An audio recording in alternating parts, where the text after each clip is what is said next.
En la primera parte del programa relativo a la soldadura con electrodos metálicos protegidos, nos hemos dedicado a presentar el método de transferencia del metal de aportación al metal derretido, las características de las máquinas para soldar y de los electrodos más empleados. En esta segunda parte, en cambio, analizaremos algunas pruebas de soldadura más significativas y más difundidas en la práctica, para ilustrar, sea la técnica ejecutiva y entregar algunas importantes instrucciones de trabajo, útiles para obtener juntas con características excelentes. Hemos ya ilustrado ampliamente los tipos de electrodos que existen en comercio, su designación y los criterios de elección y de empleo. Antes de dar inicio a las pruebas, es oportuno referirse también a la preparación de las juntas.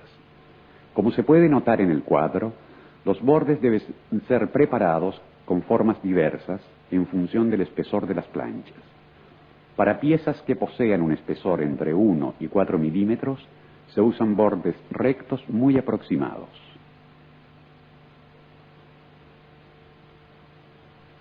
Los bordes deben ser rectos también para piezas que tienen un espesor de hasta 8 milímetros, pero en este caso la distancia entre las orillas es mayor y en algunos casos, cuando es posible, se ejecuta también un cordón al reverso. En los bordes con espesores de 5 a 20 milímetros se efectúa casi siempre un chaflán con abertura de 60 grados, con o sin resalto. El cordón se efectúa con 2 o más pasadas de relleno. Para espesores de 15 a 40 milímetros se efectúa, en cambio, una preparación en X, y para espesores superiores a 20 milímetros, una preparación en U. En el cuadro, algunos valores se sobreponen. Esto significa que no hay reglas muy rígidas y que cada situación requiere una propia y específica valoración acerca de la preparación más idónea de los bordes.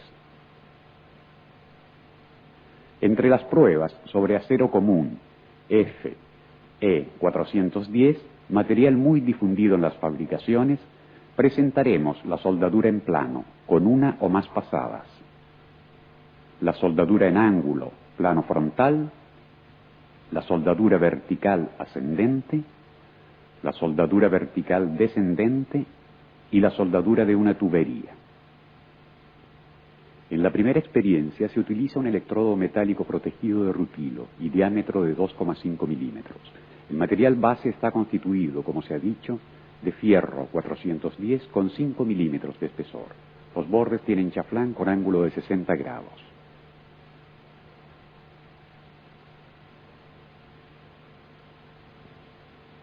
Para encender el arco, el operador toca la pieza con la punta del electrodo, creando un breve cortocircuito e inmediatamente se aleja para hacer saltar el arco.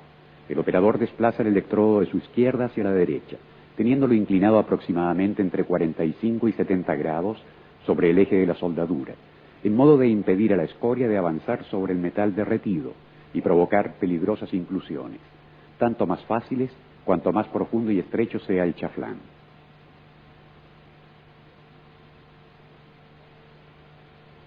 Para evitar inclusiones de escoria, basta inclinar un poco más el electrodo y alargar el arco por algunos instantes.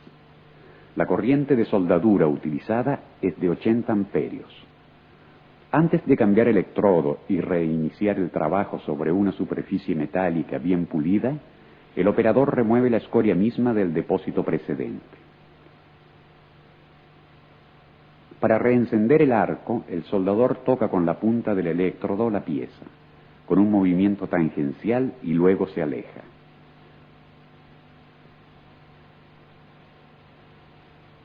Se puede notar la correcta posición del operador y del electrodo respecto de la pieza. Mientras se concluye la soldadura, la escoria ya se está levantando después del enfriamiento de la pieza. Para evitar el cráter final, el operador permanece por breve tiempo en el punto terminal de la soldadura, en modo que la fusión de la ánima lo rellene.